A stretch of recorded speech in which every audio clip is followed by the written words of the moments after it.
이사야 24장으로 들어갔습니다. 복이 된 사람들. 성경에 대전제가 있습니다. 그것은 이 땅의 삶은 복을 잃어버린 삶이에요. 편견과 차별 속에서 살고 있고 약하면은 짓밟히는 그런 삶이에요. 단절과 소외 속에 모두 들어있어서 물론 가족 안에도 지금은 다 단절되어 있지만은 자기 자신과도 단절되고 소외된, 그러니 행복을 몰라요. 행복이라는 단어를 알지만 행복이 뭔지 몰라요. 그리고 참된 기쁨도 모르죠. 이렇게 어떤 조건적인 만족이 생겼을 때 기분이 좋아지는 건 있겠지만은 기쁨이라는 걸 모르는 사람들이에요. 기쁨은 사람의 그 영과 육의 면역성을 굉장히 높입니다. 그래서 기쁨이 있는 사람들은 몸과 마음이 건강하고요. 삶의 그 고난의 극기력이 굉장합니다. 지금 약해요. 불안과 두려움에 떨고, 쓸데없는 걱정도 많고 그렇습니다. 왜 삶이 그렇게 되었는가? 이 땅이 저주되었기 때문에. 이게 성경의 대전제예요. 이 땅의 삶은 저주된 땅에서 사는 저주된 삶이에요. 이 삶이 하나님이 계획하신 복된 삶이 아니라는 것이에요. 그런데 그렇게 저주된 이유는 뭐냐 그러면 우리가 마귀의 지혜를 따랐어요. 하나님의 지혜를 따르지 않아요. 그래서 우리 종교인들부터 하나님에게 순종하면 손해본다고 생각해요.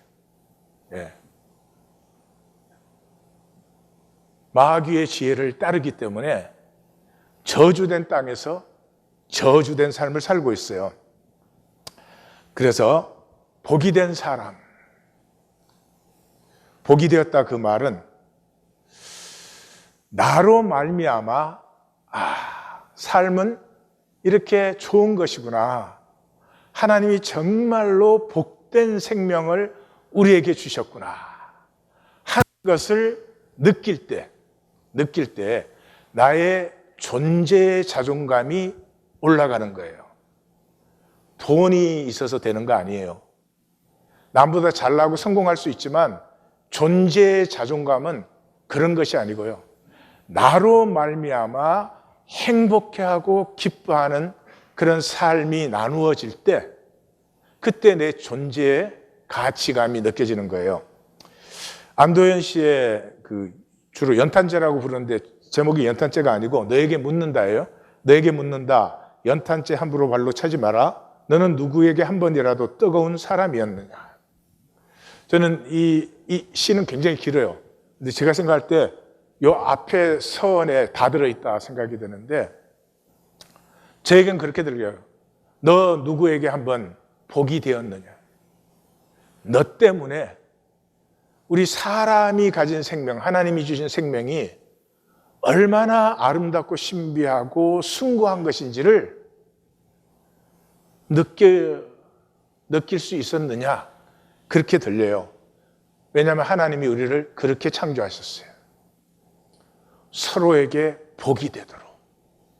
그런데 지금은 서로에게 복은 놔두고 이 저주가 안 되면 다행일 정도의 그런 세상 속에 우리가 있죠. 오늘 본문은 가나안 문명이 끝나고 새 세계가 도래하는 그 선언입니다. 그래서 시작이 보라 여호와께서 힌네이, 이 이사야 선지서에서는 힌네이라는 단어가 나올 때마다 심판이 항상 선언됐죠. 가나안 문명의 심판이요. 땅이 공허하고 황폐하게 되고 하나님이 땅을 뒤집어 엎으시고 그 주민을 다 흩어버렸다. 그래서 백성과 제사장, 종과 주인, 여종과 안주인, 사는 자와 파는 자, 빌려주는 자와 빌리는 자, 채무자와 채권자가 모두 멸망하게 되었다. 여기 재밌는 것은 농업이 안 나오고 목축업이 안 나와요. 이 가나안의 2대 기업인데 그건 안 나와요. 그러니까 여기 나온 건 뭐예요? 인간이 만든 인간 게임이에요. 인간이 게임하기 위해서 만들어진 것이 종과 주인이고 채권자와 채무자지 하나님이 종을 따로 만들고 주인 따로 만들지 않았죠. 근데 인간 게임의 시작이 어디예요? 백성과 제사장이 종교예요.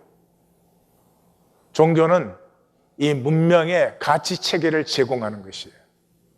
고려시대는 불교가 그걸 했고, 이 조선시대는 유교가 그걸 했고, 지금 시대, 자본주의 시대는 각종 잡교들이 그걸 하고 있어요. 그래서 뭐 제대로 된 것도 아닌데 거기서 이상한 가치관을 배워가지고 굉장히 삶을 복되지 않게 살고 있는 것이죠.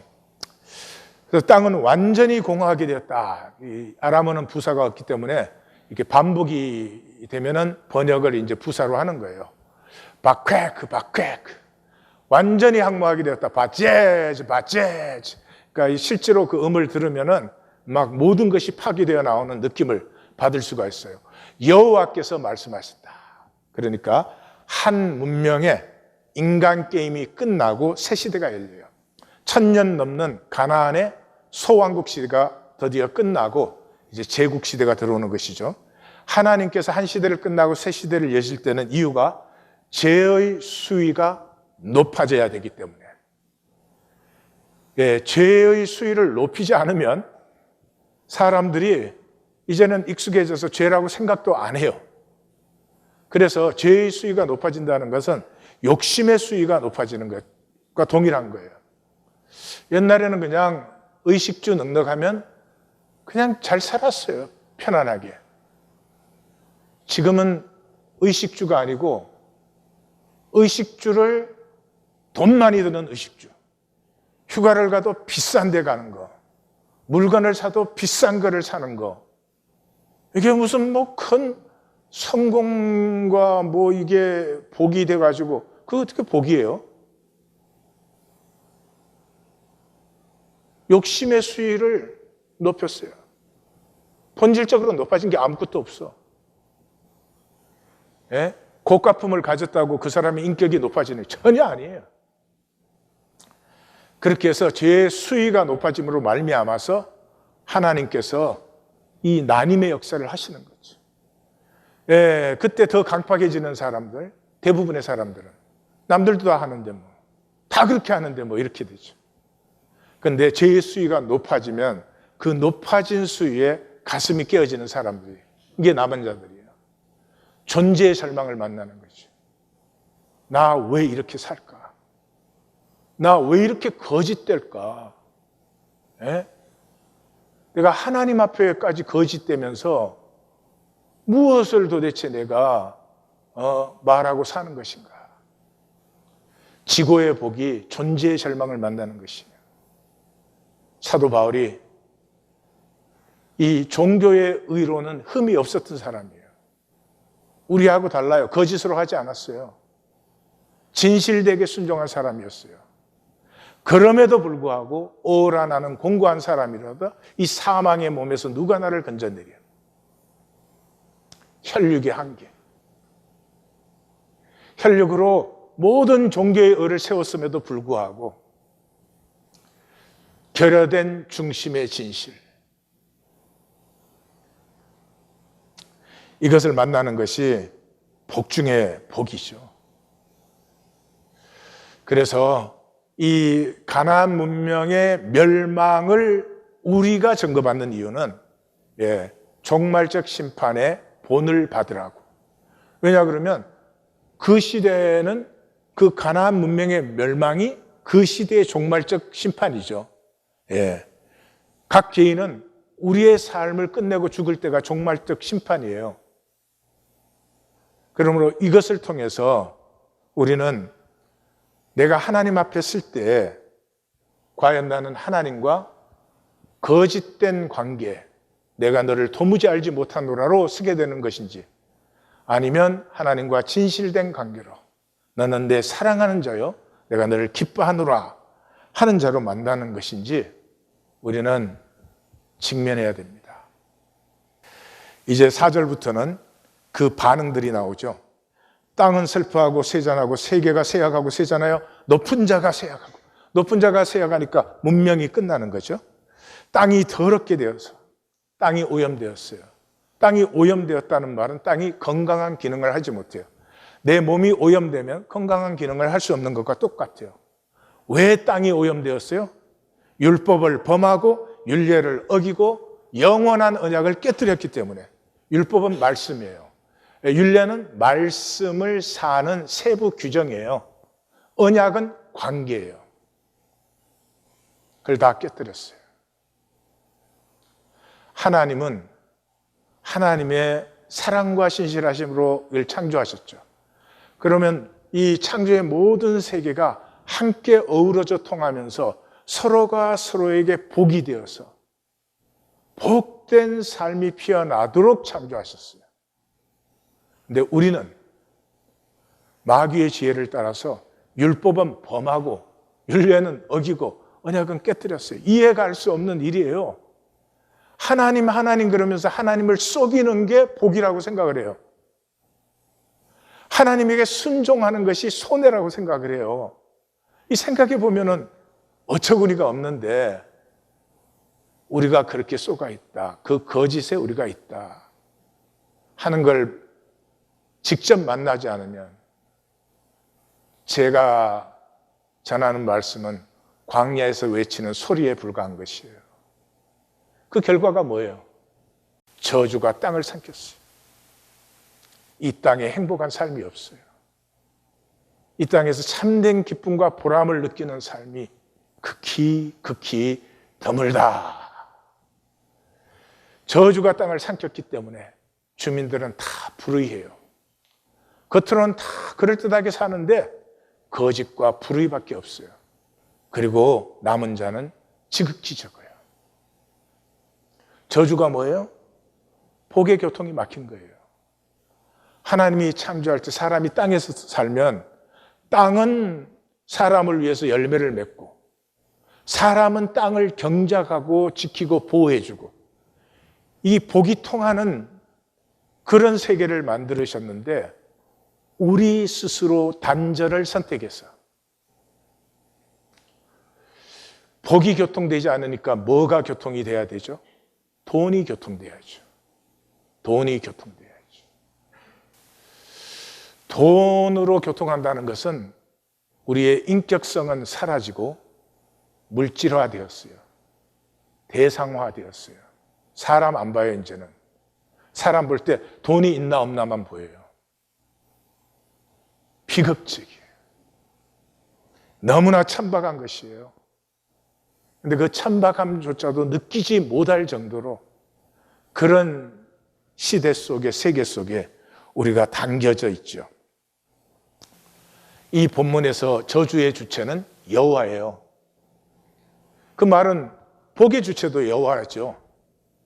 근데 저주의 주체, 복의 주체가 여호와다 할 때 그 말은 섭리의 절대성과 불변성을 얘기해요.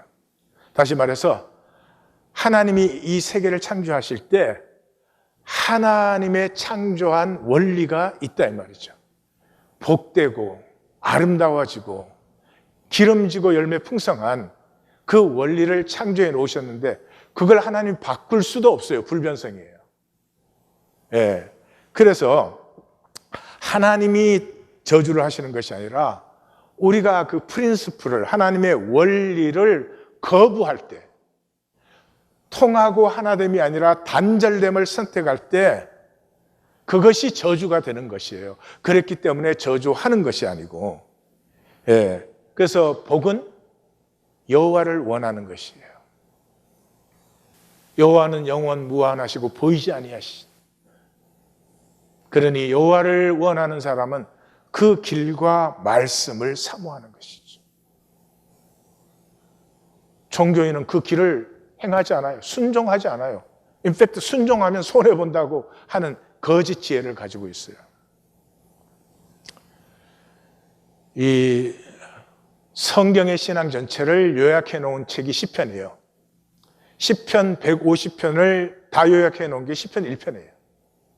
그래서 복 있는 사람은 악인들의 길을 따르지 아니하며 죄인들의 길에 서지 아니하며 오만한 자의 자리들에 앉지 않는다. 무슨 말이죠? 인간 게임 안 한다. 저주된 땅에 저주된 인간 게임 안 한단 말이에요. 그 속에 살 수밖에 없지만 그것 하려고 살지 않는다는 거예요. 어마어마한 당당함이고 어마어마한 존재의 자존감이고 어마어마한 자유예요. 오직 여호와의 말씀을 즐거워하여 그의 말씀을, 구약 우리 번역에서는 율법이라고 다 하는, 율법이 다바르가 말씀입니다. 말씀을 주야로 묵상하는 자로다. 이 사람 안에는 말씀이 돌아가고 있어요. 이따 톨스토이 나눌 때 보시면 알겠지만 말씀이 돌아간다는 건 종교생활을 한다는 것이 아닙니다. 이 원리가 타락한 세상 속에 사는데도 이 사람의 심령 안에는 하나님의 생명 원리가, 하나님의 복된 원리가, 하나님의 우리를 자유케 하시고 새롭게 하시는 원리가 이 사람 속에서 운행 역사하기 때문에 좋았더라 좋았더라 심히 좋았더라가 펼쳐지는 삶이 피어나는 것입니다. 네. 그는 시냇가에 심은 나무와 같이 철을 따라 열매를 맺으며 그 잎사귀가 마르지 아니한 같으니 그가 하는 모든 일이 다 형통하리로다. 하나님의 말씀을 사는 사람은 통함이 회복돼요. 저주가 통함이 단절된 거라고 했죠. 통함이 회복돼요. 그렇기 때문에 당연히 삶이 형통하게 되어 있어요. 근데 이 형통함은 합력하여 이루어지는 선이거든요. 그러니까 말씀대로 딱 하면 딱 형통해. 그러면 아마 대부분은 그렇게 할 것 같아요. 근데 그게 아니라고. 이게 쫙 나가서 한 바퀴 도는 동안 복을 무르익게 해요. 그래서 복이 무르익었을 때 오는 거예요. 그래서 저는 복되고 형통해요. 근데 이 현대인은 복이 무르익어서 오를 때를 기다리질 못해. 지금 당장 여기서 내 계산에 이익돼야 되고 당장 여기서 손해 안 봐야 돼요. 그러니까 이 하나님의 생명이 무르익어서 오는 복을 누리지를 못해요. 하나님 난리는 많이 뜨는데 누리지를 못해요. 합력하여 이루시는 선의 무르익은 복을 누리시기를 주님의 이름으로 축원합니다. 7절에 가면은 새 포도즙이 슬퍼하고 포도나무가 세잔하고 즐거움이 다 탄식으로 변했어요. 소고 치고 노래하고 수금 타는 기쁨이 그쳤고 포도주를 마시면서도 노래가 없고 독주는 쓰게 되었다. 즐거움과 기쁨이 그친 것이죠. 어떤 문명이든지 문명이 서기 위해서는 그 기쁨과 즐거움이 있어야 됩니다. 근데 이 가나안 문명의 기쁨과 즐거움은 가짜였어요. 가짜는 반드시 끝나는 거죠. 지금 자본주의 시대에 살고 있는 우리의 기쁨과 즐거움은 뭘까요? 돈 많이 벌어서 비싼 거 소비했다. 휴가 가도 비싼 데 갔다 왔다. 핸드백을 사도 비싼 거 샀다. 배설물 같은 거를 그냥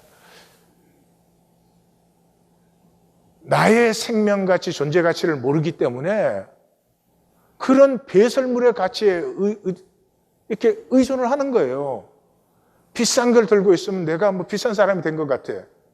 근데 인격은 더 천박해졌거든. 그런 그 기쁨과 즐거움은 그치는 것이죠. 그렇지만 이게 종말은 아니죠. 문명이 끝난 것이지 역사의 종말은 아니죠. 약탈당한 성읍은 허물어지고 집에 들어가는 자가 없다. 들어가는 자가 없다면 사는 자가 없다 그 말이에요. 포도주 즐거움, 땅의 기쁨이 사라지고 부르짖음이 되었다. 성읍이 항무하고 성문이 파괴되었다. 그러니까 여기에서는 성읍이 사람이 거주할 수 없도록 황폐해진 것이죠. 문명의 소프트웨어도 끝났어요. 하드웨어도 파괴되었어요. 그래서 선지적 선언이 나타납니다. 세계 민족 중에 이러한 일이 있으리니 감람나무 흔든 같고 포도 추수에 남은 것을 죽기 같아. 지금도 감람나무 추수할 때 막대기로 때려서 합니다. 막대기로 때려서 해요. 근데 이 가나안의 멸망이 가나안에만 임하는 것이 아니고 온 세계 종말적 심판은 반드시 임한다. 그때 남은 자는 극히 희소하다. 우리를 각성시키는 거죠. 선지자의 이 선지적 선언은 우리를 각성시키는 거죠. 탄소와 다이아몬드는 원소가 똑같지 않아요? 원소가 똑같은데 뭐가 차이가 나죠? 구조가 차이가 나요. 구조적 차이예요. 이거 화학적으로는 동소체라고 하는데 이 고열과 거대한 지압에 이 구조가 단련되고 눌려서 강해지는 것이죠. 강해질 때는 힘만 세지는 것이 아니라 모든 불순물이 다 소멸되어 버려서 강하다는 말에는 순수하다는 말과 이 강도가 높다는 말이 동시에 들어있는 것이죠. 마치 그런 것이죠. 수많은 사람들이 이 땅에 현상으로 나타났습니다. 그 중에서 순수해져서 이 땅에 그 지저분한 것에 욕심부리고 댕기지 아니하고 살아갈수록 생명이 순수해지고 순수하기 때문에 강도가 높아져서 세상이 좀 건드려 봐야 하나님 앞에 순전한 사람은 그렇게 겁내지 않습니다. 어차피 이 혈육은 죽는 것인데 뭐예요? 탄소가 다이아몬드 되는 비율보다 사람 중에 남은 자가 되는 비율이 몇만 배가 더 높을 것입니다.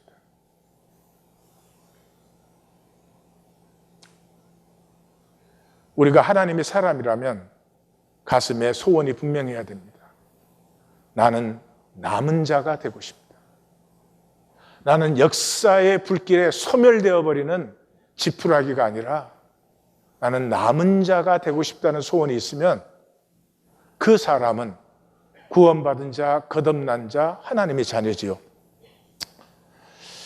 이 본문을 통해서 우리는 성경이 굉장히 중요한 원리를 하나 만나죠. 첫 창조는 목적이 멸망입니다. 다시 말씀드려요. 첫 창조는 목적이 멸망이에요. 하나님이 첫 창조를 완성시키는 게 아니고 첫 창조는 반드시 멸망을 만나고 멸망이 지나간 자리에서부터 새롭게 피어나는, 그루터기에서 피어나는, 그 남은 씨앗에서 피어나는, 거기에서 하나님의 새 창조가 일어난다. 그래서 이것을 증거하는 그 부분에서는 새 하늘, 새 땅, 새 언약, 새 노래 이런 것들이 계속 나오는 것이죠. 이걸 잘 보여주는 게 구약에서는 홍수죠. 홍수 때 99.99%가 타락했어요. 여러분 그러면은 싹 없애버리고 새롭게 시작하는 게 좋습니다. 근데 하나님은 그렇게 하지 않습니다. 그 멸망이 지나간 후에 0.001% 남은 그 남은 자에서 하나님의 새 창조가 시작되는 것이죠. 이걸 신약에서 제일 잘 보여주는 건 탕자의 이야기죠. 예. 아버지와 아들의 관계는 태어났다고 되는 게 아니죠. 그 첫 창조는 멸망이 목적이에요. 그것이 깨어진 자리에서 아들은 참 아들로, 아버지는 참 아버지로 회복되는 것이죠. 그래서 비밀은 이것이에요. 우리 한 사람 한 사람이 저를 포함해서 나는 죽어 마땅한 죄인이에요.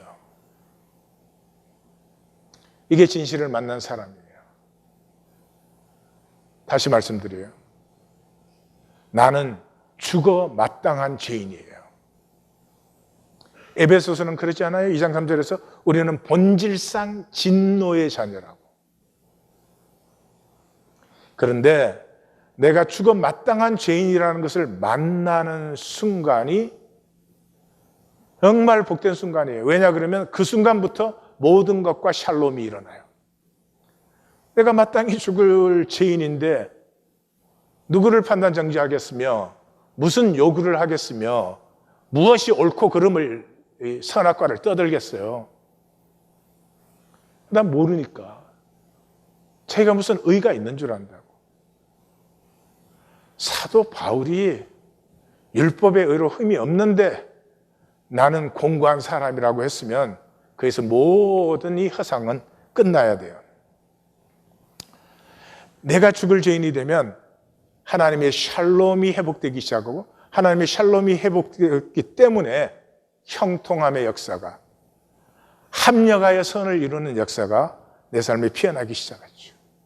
그래서 예수님께서는 첫 창조는 목적이 멸망이기 때문에 육으로 난 것은 육이고 영으로 난 것은 영이니 내가 내게 거듭나야 하겠다는 말을 놀랍게 여기지 말라. 이학권이가 혈육으로 출생해가지고 여기 위대해지고 막 성공하고, 예? 그것이 복이 아니라는 거죠. 그런 것이 복이라면 이단들이 다 복이지 뭐. 이단들은 숫자가 크잖아. 문선명 씨 한번 보세요. 그렇지만 문선명 씨와 그 자손들은 대대로 저주받은 자들이죠.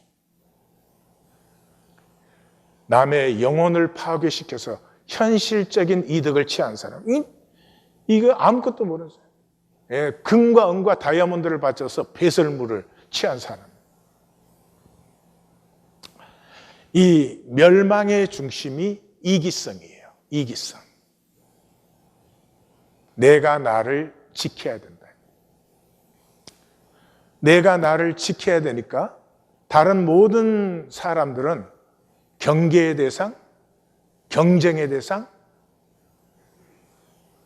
마음을 열어서는 안 되는 대상들이죠. 그래서 마귀가 우리를 하나님과 같이 된다라고 속인 데서 시작이 되었어요. 나는 언제든지 대접받아야 돼. 나는 언제든지 좋은 말만 들어야 돼. 나의 약점과 부족함과 죄는 감춰져야 돼요. 그 첫 창조가 파괴되고 새 창조가 일어날 때의 중심은 뭐예요? 이타성이에요. 이타성이에요. 이게 하나님의 원리예요. 너는 복이 될지라 그랬잖아요. 복이 된다는 말은 내 삶과 생명이 나누어지는 것이죠. 나누어지는 것이죠. 너는 복이 될지라의 정반대는 뭐예요? 하나를 그대로. 참 비참한 생명이에요. 하나를 그대로니 이게 피어본 적이 있어요? 자란 적이 있어요? 열매를 맺은 적이 있어요? 복이 된다는 말은 내 생명에 이 씨앗 껍질이 끼어져서 이것이 자라고 피어나고 열매를 맺어서 그 열매를 나누는 거잖아요. 이타성이에요. 이것을 잘 표현해 준 작품이 톨스토이의 버려둔 불꽃이 집을 태운다 하는 작품이에요. 이반이 있었는데 이반은 아주 재력하는 일꾼이고 세 아들을 두었는데 세 아들 다 일을 잘했어요. 그리고 정숙하고 검소하고 성실한 부인과 며느리를 두었어요. 가축도 넉넉하고 농지도 넉넉하고 녹지도 넉넉하고 행복을 막을 것이 아무것도 없는 사람이에요. 다만 아버지가 연로하셔서 7년째 천식으로 고생하고 계세요. 옆집에는 가브릴이 살고 있는데 가브릴도 역시 넉넉하고 다복하고 성실하고 검소하고 아주 그런 가족들이에요. 아버지 시대에는 서로의 곳간문을 열어놓고 살았어요. 저쪽 집에서 우리 집에 뭐가 떨어졌어요 그러면 들어가서 가져가세요. 그래서 가져가고 또 이쪽에서 또 저쪽 집도 그러니까 뭐 서로의 것이 자기 것이 없이 서로 나누면서 이제 살았어요. 근데 한 번은 이반의 암탉이 알을 낳으려고 하는데 아이들에게 놀라서 푸드득 날아서 가브릴 집에 가서 알을 낳았어요. 근데 이반의 며느리가 그때 바빠서 나중에 가지러 가야지 그러고 나중에 갔어요. 나중에 갔더니 이게 어디서 알을 낳은지 없어. 그래서 이제 그러고 찾고 있으니까 이 가브릴의 엄마가 뭘 찾으시오 그러니까 우리 암탉이 여기 와서 알을 낳는데 찾지를 못하겠다. 그러니까 사실 뭐 그 시대에는 짐승이 물어갔을 수도 있고 뭐 하여튼 또 못 찾는데 나왔을 수도 있고 그렇죠. 그러니까 이제 가브릴 엄마가 우리 집에는 뭐 계란이 넉넉해서 남의 집 계란까지 우리는 안 가져도 돼요. 뭐 이렇게 한 게 이상하게 말다툼이 돼가지고 양쪽 집 며느리, 양쪽 집 시어머니, 양쪽 집의 남자들까지 이제 패거리가 된 거예요. 패거리 싸움이 돼가지고 그냥 이반이 가브릴을 자꾸 흔들다가 수염을 뽑았어요. 그래가지고 가브릴이 이반을 고소를 했어요. 고소를 하니까 또 이반도 우리도 피해를 입었다 그러고 맞고소를 하고 그러니까 이제 가브릴이 집에 보니까 수레바퀴 그 세막대기가 없어졌어. 분명히 가브릴이 훔쳐갔다 그러고 또 가브릴이 이반이 훔쳐갔다고 고소를 하고 그래서 온 집안이 아이들까지 싸우고 판사들이 지치도록 6년 동안 고소가 계속됐어요. 이게 톨스토이예요. 왜 6년이죠? 7년째가 안식년이니까. 예. 그래서 이제 이반의 아버지가 아들을 불러놓고 아기를 품고 살지 말아라. 남을 의심하고 남에게 뭐를 빼앗긴다는 생각을 하지 말아라. 그리고 절대로 싸우는 것이라는 것은 있을 수가 없다. 그러는데 이제 마을 결혼식이 있었는데 이반의 며느리가 가브리엘이 말을 훔쳐갔다고 이제 헛소문을 퍼뜨리는 걸 보고 가브리엘이 화딱지가 나서 그 이반의 며느리를 때렸어요. 근데 이반의 며느리를 때리니까 이반이 너무 기뻐했어. 왜냐하면 임신한 며느리를 때렸으니까 이거 이제 시베리아로 추방갑니다. 그래가지고 고발을 했어요. 고발을 했는데 판사들이 조사를 하니까 뭐 며느리가 상처가 난 것도 아니고 애가 떨어진 것도 아니고 그래서 그 고소를 취하시켰어요. 이웃 간에 그러지 말라. 그러니까 항소법원에다가 고소를 하고 그 다음에는 석기와 그 판사들에게 뇌물을 주고 그래서 드디어 판결을 받아냈는데 태형 20대. 그러니까 그 태형을 탁 받은 가브리엘이 내 등에 불을 내봐. 내가 더 큰 불이 얼마나 무서운지 보여주지. 그리고는 그 판사들이 그럴 것 없이 좀 화해해라 그러니까 아니요, 때리쇼. 그러는데 막 살기가 등등한 거예요. 그래서 나이든 판사가 여보 그러지 말고 사과하고 화해하시오. 그러면 판결문을 취소하겠소. 그러니까 가브리엘이 때려. 나는 맡겼어. 때리시오. 이반도 저놈은 때려야 돼요. 그냥은 못 배우는 놈이에요. 그러는 거예요. 그리고 이제 집으로 이제 딱 돌아오니까 아버지가 판결이 났느냐? 그러니까 판결이 났습니다. 그러니까 뭐냐? 그러니까 태형 20대입니다. 아버지가 뭐라고 하는지 한번 들어보십시오. 노인은 고개를 저었다. 이반, 나쁜 일이야. 넌 잘못하고 있어. 그건 가브리엘보다 너 자신을 위해 더 나빠. 가브리엘이 매를 맞는다고 해서 네가 얻는 게 뭐야?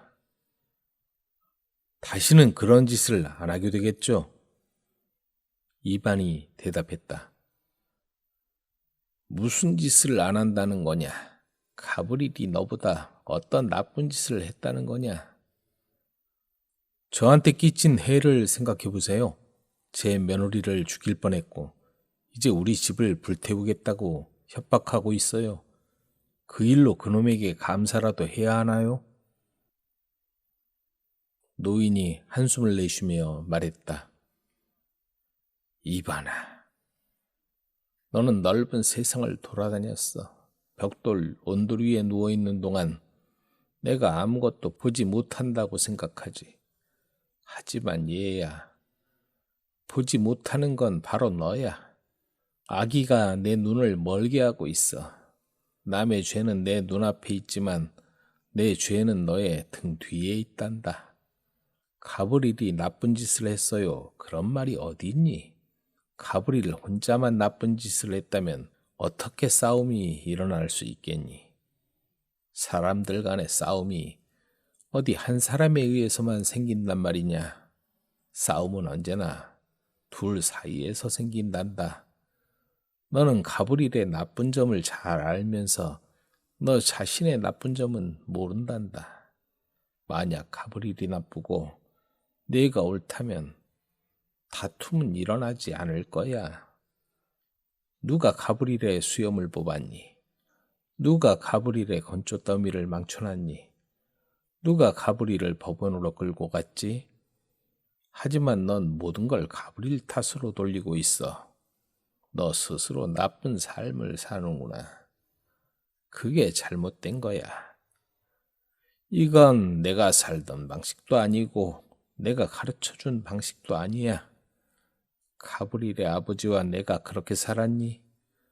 그의 집에 밀가루가 떨어져 여자가 찾아와서 프롤 아저씨 밀가루가 필요해요. 그러면 난 곳간에 가서 필요한 만큼 가져가라고 했다. 고르데이 집에 말을 목초지로 몰고 갈 사람이 없으면 난 이반아 가서 말들을 돌봐줘 하고 말했어. 그리고 우리 집에 부족한 게 있으면 고르데이는 가져가라고 말했어. 우린 그렇게 편한 사이였단다. 하지만 지금은 어떠냐? 지난번에 군인이 와서 플레브나 전투에 대해 말해주고 갔다. 하지만 너와 가브릴의 싸움은 플레브나보다 더 나쁘구나. 그게 사는 거냐? 이건 죄를 짓는 거야. 이 집안을 책임져야 할 사람은 바로 너야. 아내와 자식들에게 무엇을 가르치고 있니? 으르렁거리고 물어뜯는 일이냐? 요전에 철부지 카라스카가 이웃집 여자 이레나에게 이름을 부르며 욕을 퍼붓고 있는데 내 아내가 그걸 보고 웃고 있더구나. 그게 옳은 거냐? 내 책임이다. 내 영혼을 생각해봐. 이 모든 게 당연한 일이니 상대가 나한테 한마디 던지면 나는 두 마디로 돌려주고 상대가 날 한 대 때리면 두 대로 갚아주고 얘야, 그건 아니다. 그리스도께서 이 세상에 오셨을 때 우리에게 가르쳐 주신 건 그런 게 아니다. 그러면서 이제 아들에게 사람의 관계는 양심으로 하는 거야. 그리스도께서 오른뺨을 때리면 왼뺨을 돌려대라고 할 때 왼뺨을 돌려대면 그 사람은 반드시 자기 양심을 만나게 되어 있어. 지금은 양심적으로 살면은 죽는다고 생각을 해요. 사람의 관계는 거짓으로 해야 된다고 생각을 해요. 어떻게 복이 되겠어요? 그런 정도가 아니에요. 하나님과의 관계를 거짓으로 해요. 하나님하고 관계에서 자기 양심을 억누르면 그러면 어떻게 생명이 피어나고 자라고 건강해질 수가 있을까요? 그리고 아들에게 소송에 허비한 시간들, 그 다음에 농사를 방치하고 그 다음에 소송비가 들었지 수확은 줄었고 온 가족의 마음은 강팍하게 되었고 이제 하나님의 말씀을 따라 용서해라. 고소는 취하하고 가브릴과 화해하고 내일이 축제일이니까 내일은 두 가족이 함께 축제를 즐겨라. 이렇게 말을 해요. 그러니까 이반이 아버지의 말씀이 오라. 그리고 이제 나왔는데 나오자마자 여자들이 막 몰려들어오면서 저 가브릴이 판사에게 뇌물을 써가지고 판결을 뒤집어 엎었어요. 그리고 황제 측근에게도 돈을 써서 우리 농토를 다 빼앗아가게 만들었대요 하는 이제 그러니까 가짜 뉴스가 있은 지가 오래된 거예요. 예. 그런 그 통에 근데 막내 아들이 또 들어와서 마구간 정리하는데 그 도와주다 보니까 아버지 말씀은 깨끗이 잊어먹었어요. 그래가지고 다 잊어먹고 가만 보니까 오늘 밤이 건조하고 바람이 부는데 이 아무래도 가브릴이 오늘 불을 놓을 것 같단 말이에요. 근데 가브릴의 목소리 같은 게 들려요. 뭐 그런 놈은 죽어 마땅해. 그렇게 그 목소리가 들리는 것 같아요. 그래서 이반이 가브릴만 없으면 모든 것이 좋을 텐데 이게 인간이에요. 자기가 바뀌어야 되는데 가브릴만 없으면 모든 게 좋을 텐데. 그래서 이제 집 주변을 이렇게 도는데 보니까 그 깜깜한 밤에 반짝이는 불이 보여요. 그래서 이놈 잡았다. 그래서 이제 살금살금 가까이 갔더니 그 집뭉치에다가 불을 붙여가지고 그걸로 이제 집에 불을 지르려고 하는 거예요. 그러면 빨리 가서 그 불을 먼저 꺼야 되잖아요. 근데 너는 이제 현장에서 잡혔다. 너는 이제 시베리아로 쫓겨간다. 그게 사로잡혀가지고 불은 놔두고 사람을 잡으려고 하니까 가브릴이 도망가니까 가브릴을 잡으려고 이제 그 집까지 따라간 거예요. 집까지 따라가서 그 문 앞에 딱 섰는데 가브릴이 문 앞에 딱 들어가자마자 몽둥이를 하나 잡아가지고 때리니까 그냥 그 자리에 쓰러져 버렸어요. 쓰러졌다가 눈을 뜨니까 벌써 자기 집 다 타고 그 불이 가브릴 집에 붙어서 가브릴 집 다 타고 동네 절반이 다 타버린 거예요. 그러니까 뭐 가축이고 뭐고 난리가 났죠. 그 아버지는 이제 잘 못 움직이시니까 사람들이 들어다가 동네 반대편에 있는 장로 집에 이렇게 모셔놨어요. 근데 아버지가 이제 임종하시려고 하는 거죠. 그러면서 우리 아들을 좀 불러달라. 그래서 이반이 들어갑니다. 또 들어보세요. 이반, 내가 뭐라고 하더냐? 누가 마을을 불태웠지? 가브리엘이 그랬어요, 아버지. 제가 현장에서 그를 잡았어요. 가브리엘이 불을 붙여서 처마로 밀어 넣었어요. 그때 불 붙인 짚을 꺼내서 밟아버렸더라면 이런 일은 없었을 텐데. 이반, 나는 죽어가고 있다. 너도 언젠간 죽을 거야. 그게 누구의 죄냐? 이반은 아무 말도 하지 못하고 잠자코 아버지를 바라보았다. 이제 하나님 앞에서 그 죄가 누구의 죄인지 말해보거라. 내가 너한테 뭐라고 하더냐? 그제야 이반은 정신을 차리고 모든 걸 이해했다. 그가 코를 훌쩍이며 말했다. 저의 죄입니다, 아버지. 그리고 아버지 앞에 무릎을 꿇고 말했다. 아버지, 용서해 주세요. 저는 아버지와 하나님 앞에 죄를 지었습니다. 노인은 초를 왼손으로 옮겨잡고 오른손을 그의 이마로 가져가 성호를 그으려고 애썼지만 하지 못하고 멈췄다. 주님을 찬양하라. 주님을 찬양하라. 그리고는 노인이 아들을 바라보며 말했다. 이반아. 네, 아버지. 이제 너는 무엇을 해야 하느냐? 이반은 울고 있었다. 이제 어떻게 살아야 할지 모르겠어요, 아버지. 노인은 눈을 감고 있는 힘을 모으려는 듯 입술을 움직이더니 다시 눈을 뜨고 말했다. 넌 잘 해낼 거야. 신의 뜻에 따른다면. 너는 해낼 수 있어. 노인이 말을 멈추고 미소를 지어 보였다. 이반아, 명심해라. 누가 불을 질렀는지 발설하면 안 돼. 다른 사람의 죄를 숨기면 하나님께서 너희 죄를 용서하실 거야. 노인은 양손으로 촛불을 받쳐들고 그걸 가슴에 갖다 대고 마지막 숨을 길게 내쉬었다. 그리고는 숨을 거두었다. 이반은 가브리엘에 대해 어떤 말도 하지 않았고 불이 난 원인을 아무도 알지 못했다. 가브리엘을 향한 이반의 분노는 모두 사그라졌으며 가브리엘은 이반이 아무에게도 말하지 않은 것을 알고 놀라워했다. 처음 얼마 동안은 두려움을 느꼈지만 얼마 지나지 않아 자연스럽게 받아들였다. 남자들이 싸움을 멈추자 가족들도 싸우지 않았다.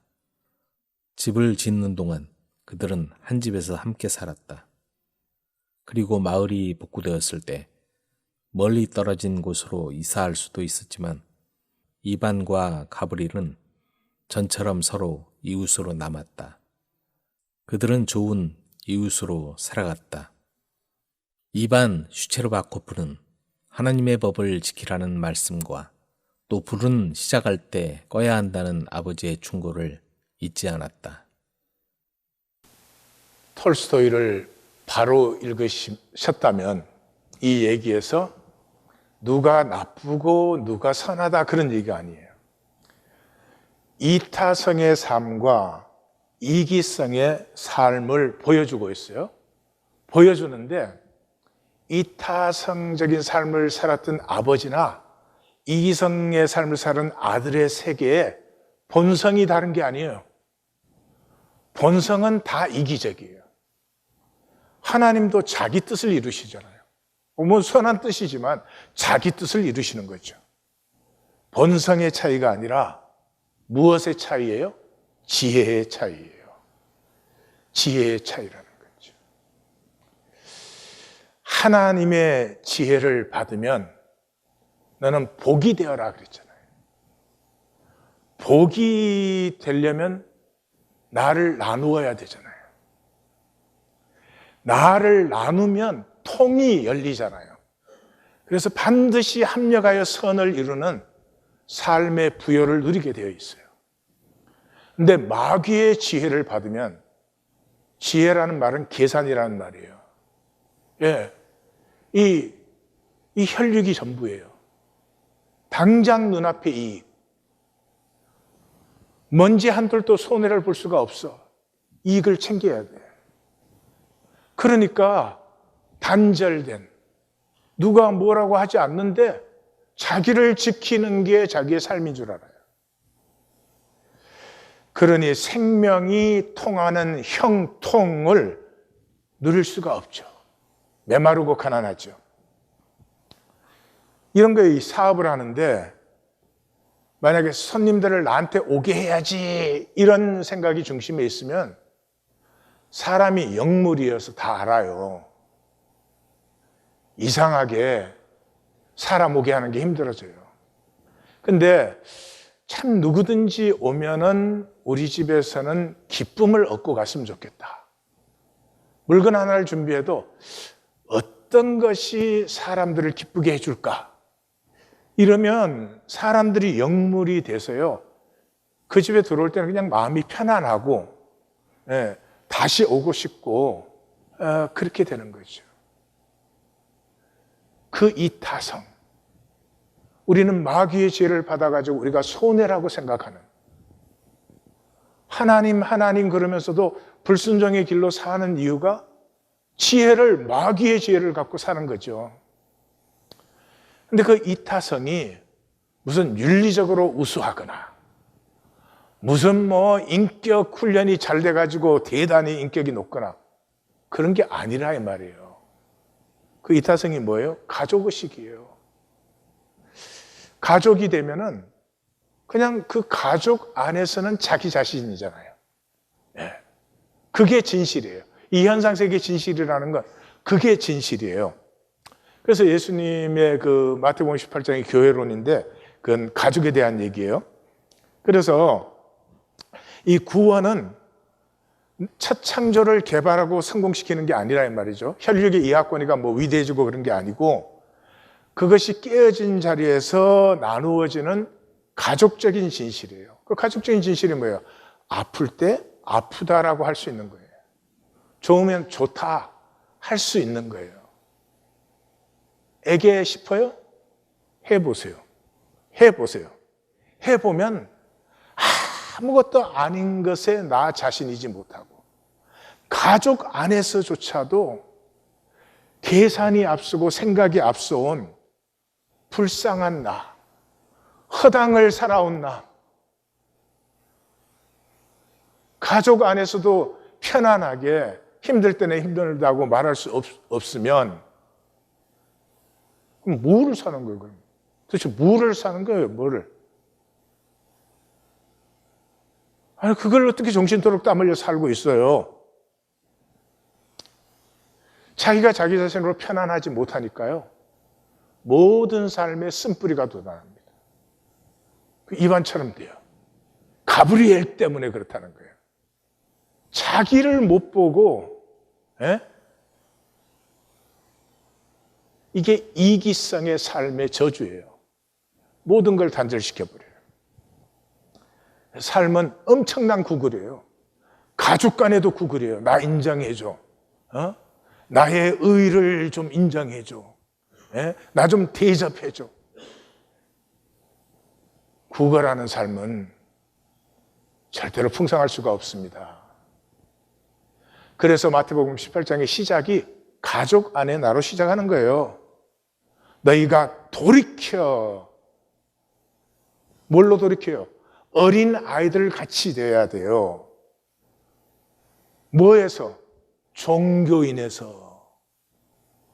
종교인 다 만들어 세우고 만들어 관계하고 만들어 얘기하고 만들어 생각하고 그래서 그냥 가족 안에 어린아이 같이 되지 않으면 결탄코 구원이 없다. 그게 없는 구원을 왜 받아요? 뭐 하려고 구원을 받겠어요? 그거 없는 구원이 무슨 능력이 되겠어요? 그래서 마태복음 18장으로 내려가면 이 타심은 힘과 능이 아니고 가족됨이에요. 누군지 나를 믿는 이 작은 자 중에 하나죠. 나를 믿는 작은 자니까 이 믿음의 가족 안에 작은 자죠. 그 작은 자 하나 실족시키려면은 연자 맷돌을 목에 달고 깊은 바다에 빠지는 게 낫다. 그 말이 그렇게 할 사람이 어디 있어요? 가족 안에는 그런 게 생각조차도 되지 않는다는 거죠. 생각조차. 작은 자일수록 아프고 힘들 때 더 돌보지. 예. 뿐만 아니라 이 가족의식이 되면은 양을 한 마리 잃어버렸는데 그 한 마리 양을 찾기 위해서 99마리를 산에 두고 가서 찾는 거예요. 그럴 사람이 어디 있고 99마리 버려라 그런 말이 아니에요. 이게 뭐 가족의식을 말해주는 거죠. 예. 내가 약해지면 가족은 모든 걸 버려두고 나를 위해 주지 않아요? 그 가족의식 안에 있을 때 비로소 평강과 안식이 있는 거죠. 사람의 사람됨이 자연스럽고 편안하게 피어나는 것이지 우리의 신앙은 훌륭한 종교심으로 나를 개발시키는 게 아니다 이 말이에요. 그럼 그 삶은 복이 돼요. 복이 되어요. 선악간에 하나로 통하는 거예요. 한 사람이 범죄하면 그 사람만 만나서 상대해서 말하는 거예요. 이미 그 사람만, 다른 사람이 알까봐 그 사람만 만나서 얘기하는 마음 자체가 사랑의 마음이잖아요. 가족은 그런 거 아니에요? 예. 뿐만 아니라 이 가족으로 하나 된 마음으로 구하는 것은 하나님이 하늘과 땅을 걸고 다 이루어 주신다. 가족이 하나 되어서 구하는 것이면 필요한 것이고, 예, 복된 것이고, 악으로는 하나로 합칠 수는 있어도 한 마음이 되지는 않아요. 그때 가족 안에 담긴 생명이 될 때 그때 하나님의 형상이 피어나요. 1번에 7번씩. 잘못할수록 더 품는 게 가족이 되는 거죠. 그러므로 구원은, 우리의 구원은 거짓말 아니면 누구든지 받는 거예요. 자격의 문제가 아니에요. 진실의 문제예요. 진실의 문제. 그 진실도 윤리성의 높은 진실의 문제가 아니고요. 가족됨, 가족 안에서의 나, 특별히 꾸미지 않는, 계산해서 만들지 않는 그냥 나. 저는 왜 종교 생활을 계속하면서 이 운명 살기, 이 멸망이 목적인 혈육, 이 혈육에다가 이걸 뭘 좀 세워보고 뭐 붙여보고 뭐 만들어보고 이거 사람들한테 인정받고 평판 세워야 되고 왜 그렇게 살까? 분명히 영혼을 못 느끼기 때문일 거예요. 영혼을 못 느끼면 이게 전부니까. 아마 영계, 본질계라는 게 전혀 느껴지지 않을 거예요. 그 어려운 게 아닌데 그냥 조용한 시간에 홀로 주님 앞에 무릎을 딱 꿇어보세요. 그럼 저절로 알아져요.